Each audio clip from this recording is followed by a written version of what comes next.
If you look closely at the spacecraft that have left Earth over the past half-century, you will see familiar shapes and designs recurring over and over again. Generally, you will see a rocket, the shroud, and finally the blunt body aeroshell that brings a payload through the atmosphere.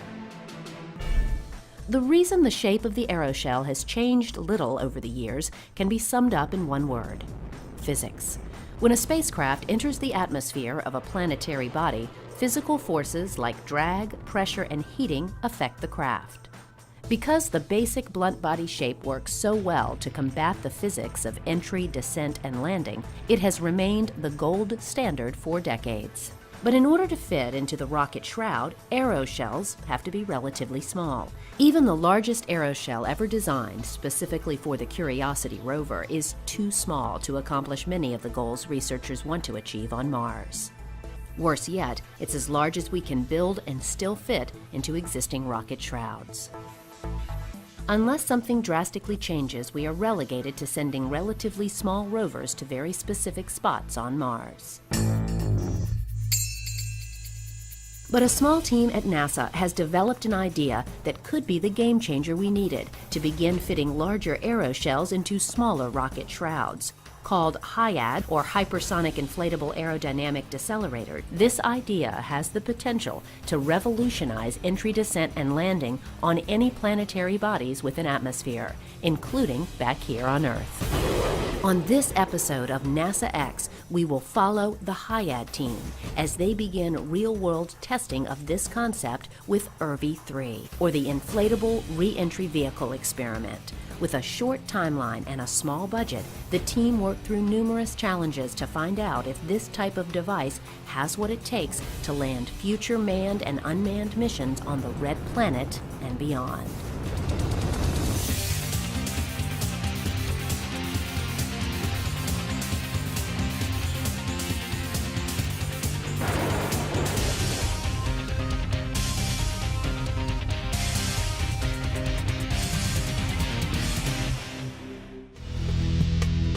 Control room scenes like this one are a common sight for those of us who have followed past NASA missions. But unlike many of the launches of the past, this one is very different. The cargo on board this rocket has the potential to change the way we land on other planets in the years to come. Today's launch will highlight IRVI-3, or the Inflatable Re-Entry Vehicle Experiment.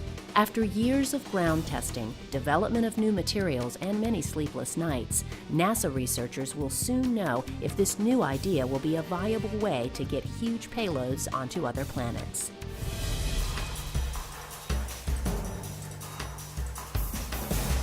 Three, two, one, zero. The reason the IRVI-3 test is so significant is because getting payloads to a planet like Mars is very difficult.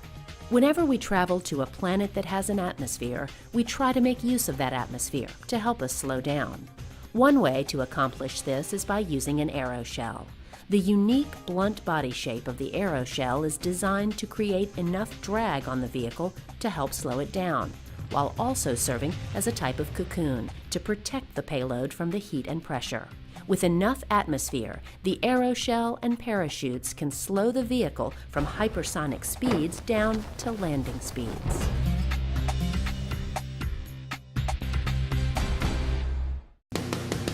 One problem we face on Mars is that the instruments engineers pack inside the rocket shroud are generally very heavy. All this mass behind a small aeroshell, combined with a thin atmosphere, makes slowing down very difficult. Once the aeroshells hit the atmosphere, drag forces help slow the vehicle down. Eventually, the craft slows down to the point where the supersonic parachutes deploy, slowing it even further. To use this technique, the vehicle needs to spend as much time as possible slowing in the atmosphere. Well, it's a funny thing about Mars, but if you take the average of the planet, the average height of everything in the planet, it turns out that most of the north is 2 kilometers below that, and most of the south is 2 kilometers above that. And it's just, we always land in the north because there's a lot more atmosphere. If we land in the south, it's like 4 kilometers less of air to come to a stop. In fact, at the altitude of the mountains in the south, the Mars Science Laboratory was still supersonic as it was descending into the crater that it was reaching in the north. This is an obvious problem for researchers because a big part of the planet is inaccessible to them, even with these small rovers. The problem is magnified even more when you consider what it would take to land human missions with all their heavy equipment. The Curiosity rover weighed about 1 metric ton, while the current architecture for human missions state that we would have to land about 40 metric tons to get on the surface. This is where the concept for a HIAD comes in. It can be folded to fit nicely into the rocket shroud, but when we need to deploy it, it could inflate to a size that would act like a giant air brake in the higher altitudes of the atmosphere that see less heating. With this in our arsenal, we would be able to land virtually anywhere on the planet, including the higher elevations of the southern hemisphere. This idea would work for robotic missions, but could also be the game changer we've been looking for to land humans on Mars as well. But until recently, this idea was still far from our grasps. Since the earliest days of NASA, researchers have been interested in inflatable vehicles. In fact, one of the first missions NASA conducted was called Project Echo. This mission utilized 2 large metallized balloon satellites, which were placed in a low Earth orbit.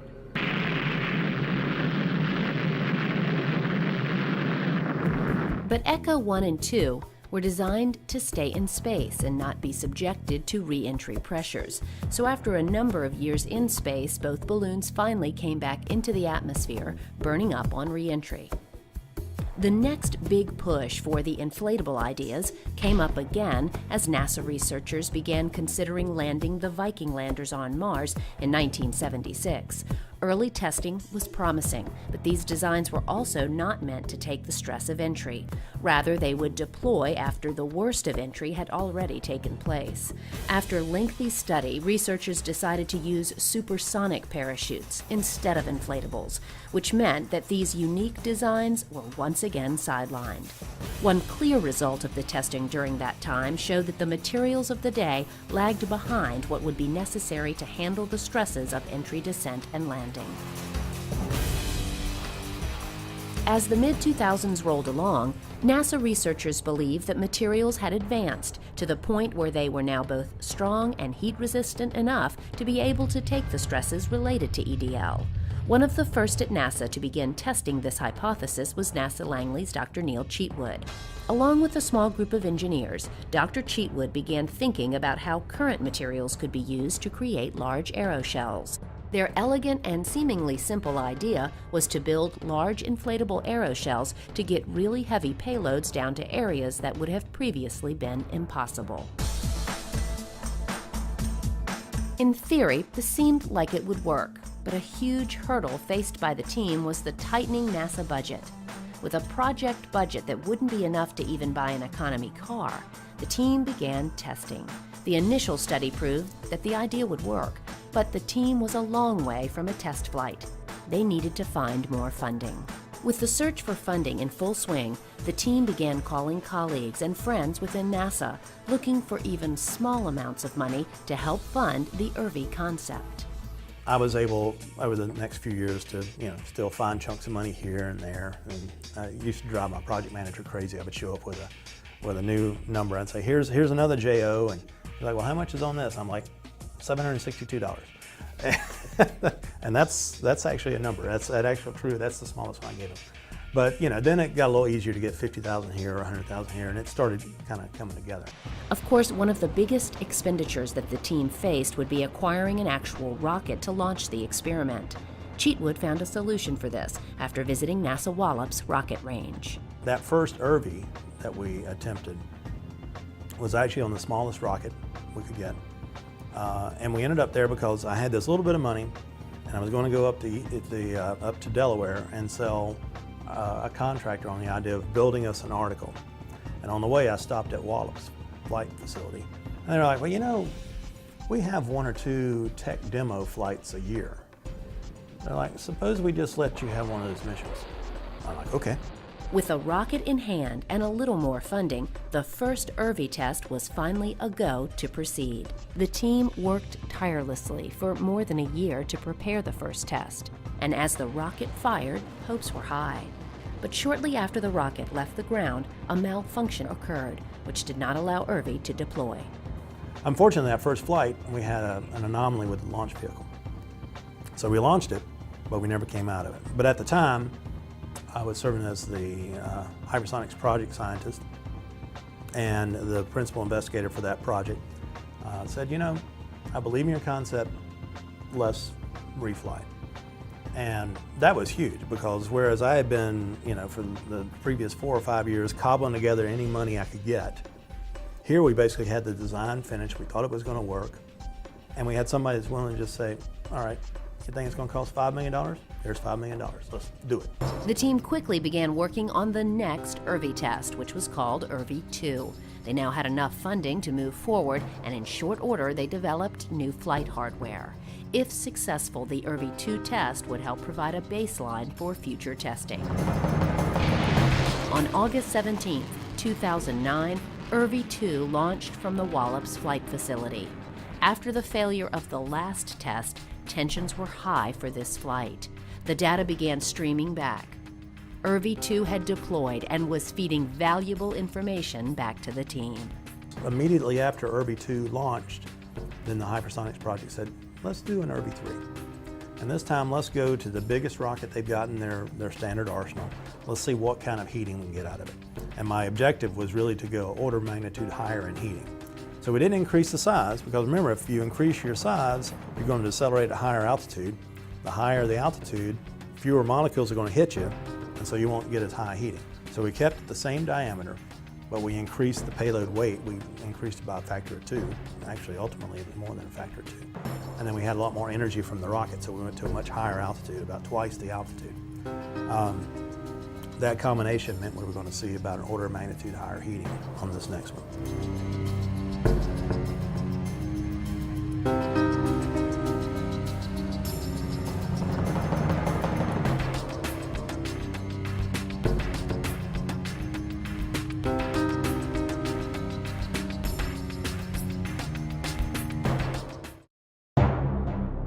With the success of IRVI 2, the stage was set for IRVI 3.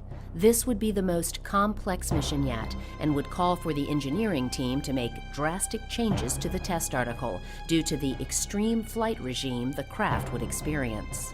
Now, IRVI 3 developed some significant new technology. These aeroshell structure, these toroids, actually making a heat shield, flexible heat shield out of this commercially available materials, proving that it was going to work, making sure all the little pieces are in there was really quite a challenge. High on the list of important elements for this next test would be to stress the materials in the high heating environment while also testing the ability to maneuver the craft. With the goals set, the team began building the craft. So this is kind of the forward section of the re-entry vehicle. It has a nose that attaches to the front of this section. We're looking at it, the nose would be down and the tail would be up. This is the section that interfaces with our inflatable aeroshell, and it also houses the inflation system. And the segment above it is the CG offset mechanism, which shifts the center of gravity of the vehicle to allow it to create lift on re-entry.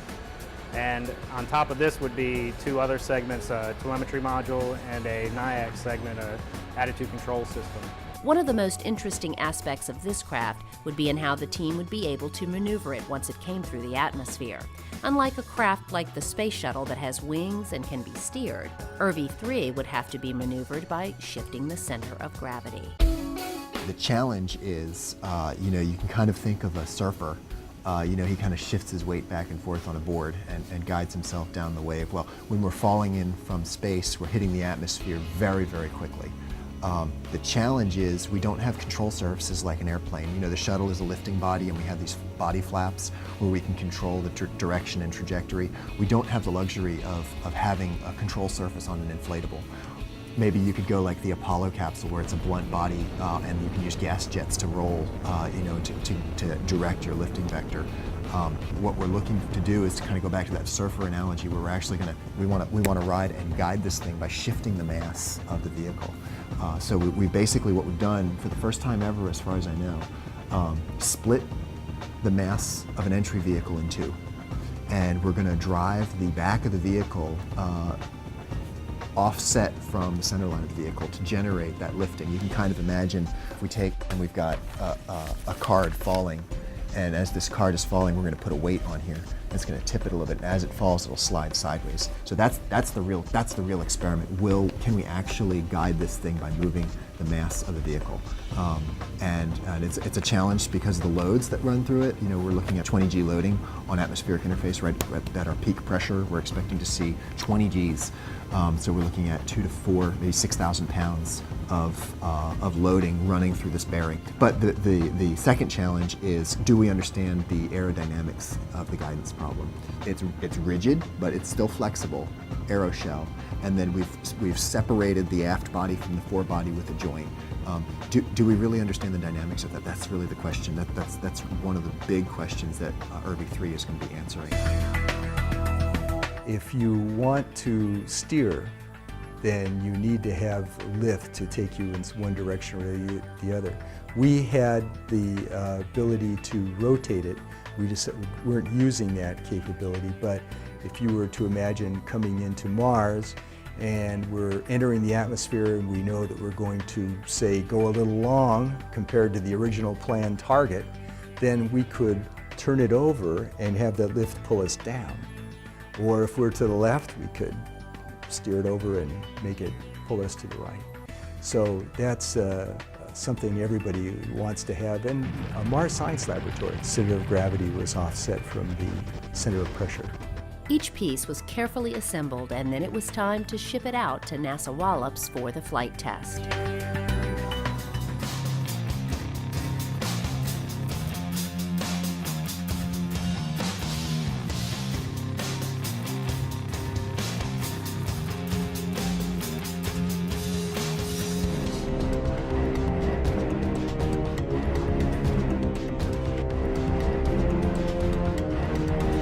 The morning of July 23, 2012 saw the team waiting anxiously in the control room for the flight test to begin.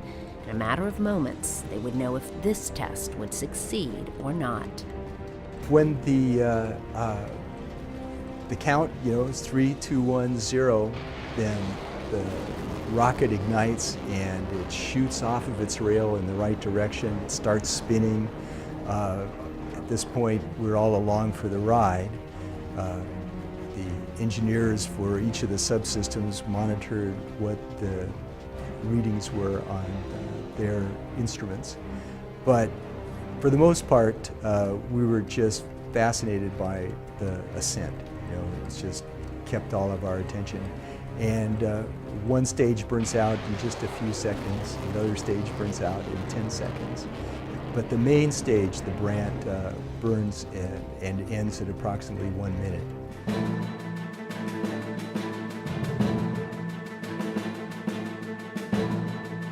Initial data began streaming in. Everything was looking good. After a few short minutes, the rocket was higher than the level of the International Space Station as Irby 3 began to deploy. The next step was to then release the cover that had held our packed aeroshell in place. And it was actually thrown off.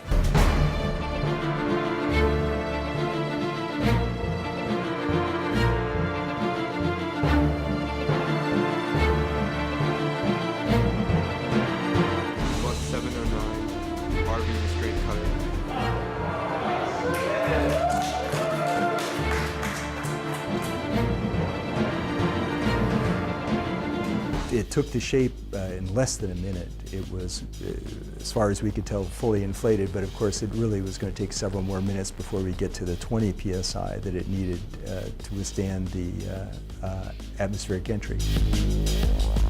As the data came in, researchers could see that the heat shield was holding its shape perfectly and that the craft was right on course. The next big test would be to see if the center of gravity offset would work. Immediately, perfect numbers began pouring in, proving that this concept had worked beautifully as well. One thing after another was falling into place, with the final crucial measurement on heating to come. The team was hoping to sustain at least 12 watts per square centimeter of heating on the craft, but when the numbers came in, the craft had sustained a heat flux of about 15 watts per square centimeter. This higher number was an even better result, and showed that the material had worked perfectly.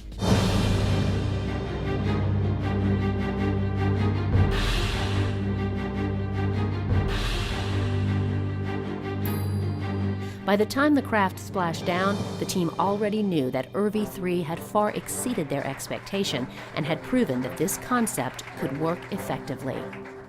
All the systems worked. We inflated to the right level, CG offset shifted to where we needed. We had all the cameras with beautiful video of the Earth, and we could clearly see the edge of the perimeter of the back shell, which is what we wanted to be able to see with the cameras. All the instruments seemed to work great. We saw a good heat pulse, went right through it like it was not even there. So everything looked good. So what is the next step? The team is now working on a concept to develop a larger version of a HIAD called HART, or the High Energy Atmospheric Reentry Test. This mission would release from the International Space Station and would carry down materials that previously would have been released and burned up in the atmosphere. One huge benefit of the HART mission would be that its shape and size would be very similar to what may be expected at a Mars mission. This concept would be coming back from station, so entering at 7.5 kilometers a second, just like we were talking about at Mars. It would be bringing in anywhere from 3.5 to 5 metric tons, just like we were talking about at Mars. It would be between 8 and 10 meters in diameter, that actual HIAD, just like we were talking about at Mars. And we'll see heating of 25, 30, maybe higher, 35, 40 watts. So it's a very similar environment to Mars for that application. So we can do this flight test from station for a very reasonable cost. And it demonstrates an ability to bring larger volumes and masses down from station than we currently have. And it demonstrates that we could do this mission at Mars. With a successful HART mission, researchers feel that they may have enough information and knowledge to proceed for the ultimate goal, which would mean seeing a HIAD at Mars. I believe in the technology, and I think if somebody wanted to give me a budget and say get us to Mars with humans in 2020, I think we could get there. On this technology, I can't speak for other technologies, but no, I think we could get there. If nothing else, the ERV tests prove what can happen when a lot of smart individuals are given the opportunity to test conventional wisdom and reach for a difficult goal. And because of their efforts, it's conceivable that the idea that began as almost an afterthought may someday be the preferred method of delivering human explorers to Mars and beyond.